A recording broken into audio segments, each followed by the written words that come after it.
Hello students, जैसा कि आप सबको पता है कि बोर्ड की परीक्षाएं स्टार्ट हो गई हैं।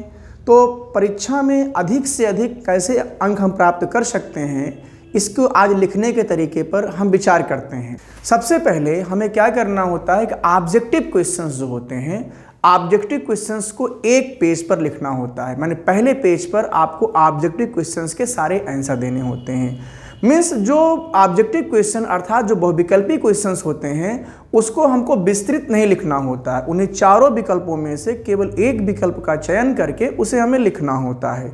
अच्छा, उसके बाद परीक्षा में हमेशा धैर्य बना के रखना चाहिए। ये नहीं सोचना चाहिए कि नहीं हमको ये नहीं आ रहा है, वो नहीं आ रहा है। इससे करने से दिमाग आपका प्रेशर में चला जाएगा और आप परीक्षा को अच्छे ढंग से नहीं दे पाएंगे।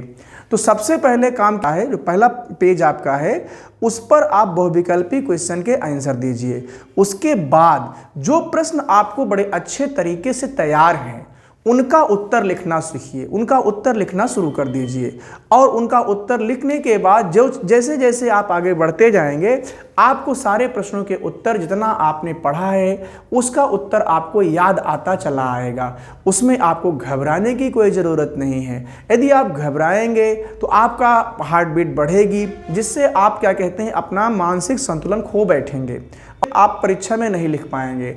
और परीक्षा में लिखने पर, यूपी बोर्ड की परीक्षाओं में लिखने पर ही आपको अच्छे अंक मिलेंगे, अच्छे ढंग से लिखेंगे और किसी भी प्रश्न को आप छोड़ करके नहीं आएंगे, सारे प्रश्नों के उत्तर लिखेंगे। प्रश्नों को उत्तर लिखने का तरीका कैसे होगा समझिएगा। यहाँ पर आप जैसे मान लीजिए कि लिखते हैं प्रश्नोत्तर, पहला प्रश्न का उत्तर देना चाहते हैं तो लिखेंगे प्रश्नोत्तर नंबर 1।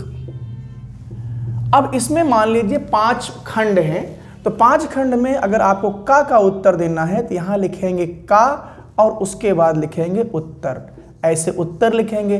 ज़्यादातर प्रयास ये करिए आप कि जो भी प्रश्न आपने स्टार्ट किया, ऐसे 1, 2 या 1, 2, 3, 4, 5 या जो भी आपने स्टार्ट किया उसको आप कोशिश करिए कि सारे प्रश्न जो हैं एक सीरियल से हों तो ज़्यादा बेहतर है। अगर सीरियल से नहीं है, सीरियल से नहीं याद आते हैं तो उसके बाद भी कोई बात नहीं है, आप उसको बिना सीरियल में भी लिख सकते हैं और आपको पूरे अंक मिलेंगे।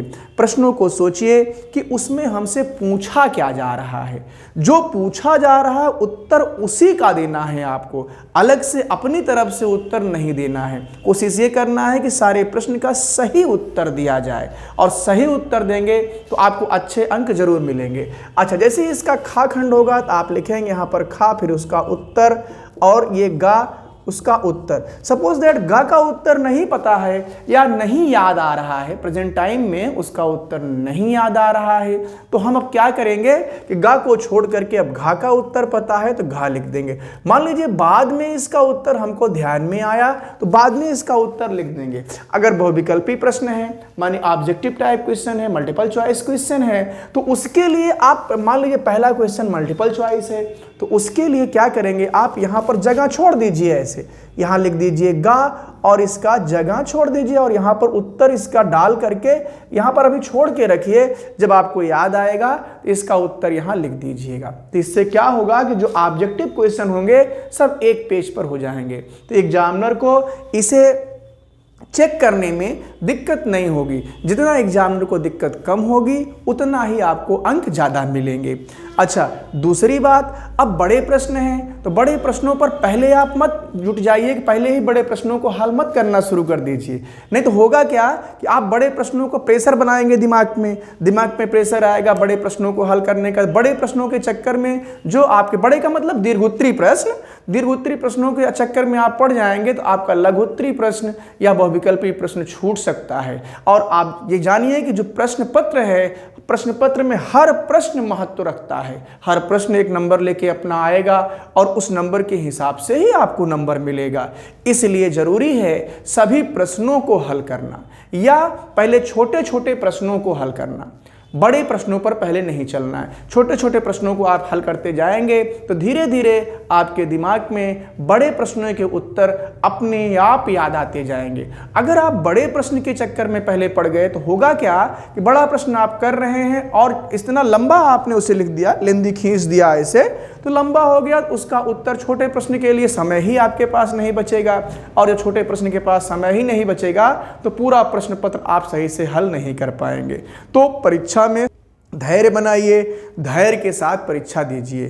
ठीक है, फिर अगली वीडियो में आपको मिलेंगे। नमस्कार।